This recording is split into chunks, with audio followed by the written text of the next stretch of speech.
خواتین حضرات مگر بیسک مسئلہ ہو، انسان کی کسی سوسائٹی نے مورالٹی کا کوئی قانون نہیں دیا، کوئی اخلاقیات کا قانون نہیں دیا، بلکہ جب بھی کبھی اخلاقی قانون آئے انسان کی معاشرت اسے توڑنے پہ در پہ رہی۔ اگر آپ اس نظام کی خصوصیت دیکھو تو اختیارات کی دنیا جو ہے اتنے لو گریڈڈ تھنکرز کے پاس چلی جاتی ہے جن کے پاس کوئی مورل ویژن نہیں ہوتا، کوئی اخلاقی ویژن نہیں ہوتا۔ Therefore, wherever there is democracy، دنیا میں جو بدترین المیے موجود ہیں اخلاقی، وہ ان معاشرتی قدروں میں موجود ہیں۔ Then what is our necessity؟ کیا ہم مسلمان رہنا پسند کرتے ہیں کہ نہیں؟ یہ ہماری لوکل نیسیسٹی ہے۔ اگر ہم مسلمان رہنا پسند کرتے ہیں تو پھر ہمیں اسلام اپنانا ہوگا۔ اسلام نہ مجبور ہے، نہ محکوم ہے، نہ معذرت خواہ ہے، نہ اسلام کوئی گرے پڑوں کا مذہب ہے۔ اسلام ایک ایسا رستہ ہے جو کائنات کے مالک نے صدیوں تحریک، صدیوں اور اربعہ ارب کی انسانی زندگی پہ محیط ایک تجرباتی فنکشن سے گزار کر اس نے آپ کو یہ سسٹم دیا ہے۔ یہ سسٹم ان شارٹسٹ پاسبل وے میں آپ کو کہنا چاہتا ہوں، safe passage for humanity, we call it safe passage to humanity, کہ یہ انسانوں کے لیے ایک سیف پیسج ہے اسلام۔ یہ آپ کو اس خطرناک وساوت سے بھری ہوئی، انگزائٹی ڈپریشن کی زندگیوں سے بھری ہوئی، الزائمر انسومنیا سے بھری ہوئی اس کائناتی ابتلا میں آپ کو ایک تسکین اور تسلی کا پہلو دیتے ہوئے سیف پیسج دیتی ہے دنیا سے نکلنے کے لیے۔ And nobody is eternal, neither the man nor this world نار دس یونیورس۔ اگر ہم اس تناظر کائنات میں دیکھیں تو ساری کائنات کا انجام یا ایک دھماکے میں بکھر جانا۔ ابھی کل تو آپ کو نظر آ رہا تھا وہ پتھر کہ اگر ذرا سا چھو جاؤ، افسوس کہ کسی شاعر نے نظم نہیں لکھی اسی پہ، اگر زمین کو بھی وہ پرسونیفائی کرتا اور محبت سے اس پتھر کو بھی، تو اگر ان کی انگلیاں بھی مس ہو جاتی تو اس وقت دنیا ختم ہو جاتی۔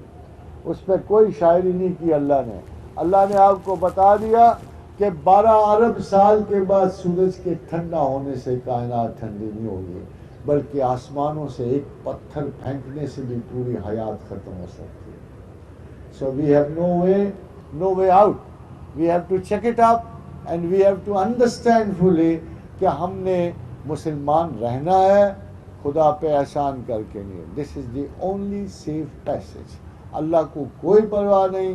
میں پہلے آپ کو بتا چکا ہوں کہ 6 ارب میں سے ایک بھی اگر مسلمان ہوگا آپ کوئی احسان اس پہ نہیں کرو گے۔ اٹ از آور نیسیسٹی کہ کائناتی اس تغیر میں، زمین و آسمان میں، ہم ایک ایسے خدا کے ساتھ اٹیچڈ ہیں جو زندگی اور موت پہ قادر ہونے کے ساتھ ساتھ ایک پوری کائنات پہ تصرف رکھتا ہے۔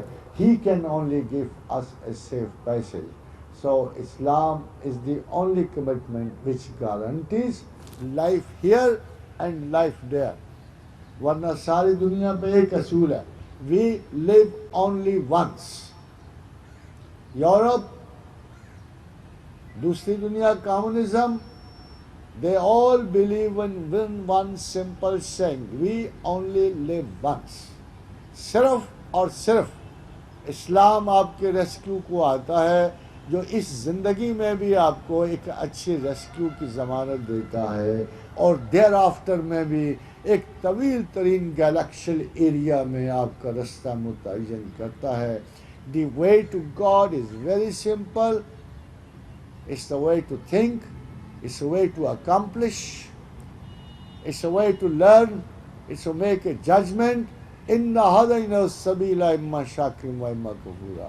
قبر کے سرانے اس آزمائش کی کوڈ ختم ہو جائے گی، سادہ سا سوال کیا جائے گا، گئے بیٹھے، نشستند و گفتند و برخاستند، علم حاصل کیا، جانا بوجھا، سراہنے آ گئے ہو، اب صرف ایک سوال کا جواب دے دو، من ربک کا، کسے لے کے آئے ہو ساتھ؟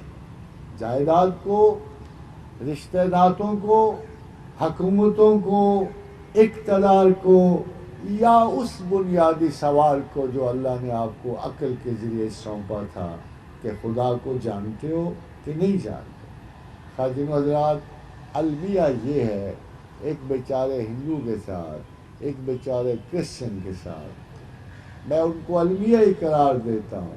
یو کی ناٹ بی شیور.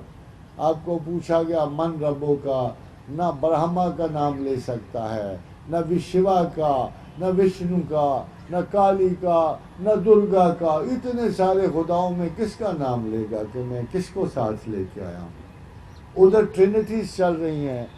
یہ خدائے واحد ایک بڑی خوبصورت جملہ ہے جو آپ کے لکھنے کا ہے. اسلام کے بارے میں انسائکلوپیڈیا آف ریلیجنز نے ایک جملہ لکھا ہے کہ there is such a geometrical precision about the oneness of God in Islam that no mythology was possible. کہ خداوند کریم میں الوہیت پہ اسلام کسی چیز سے اتحاد نہیں رکھتا اور کسی چیز سے وہ مسابقت نہیں. خدائے واحد کا نظریہ مسلمانوں میں اتنا مستحکم ہے کہ کوئی دیوتا اس میں نہیں گھس سکا. وائی ناٹ کیپ دس ایٹیچیوڈ؟ وائی ناٹ اس نظریے کو پوری قوت سے ہم کیوں نہ اس کے ساتھ اڈھیر رہیں، خدا سے تائید اور نصرت طلب کریں.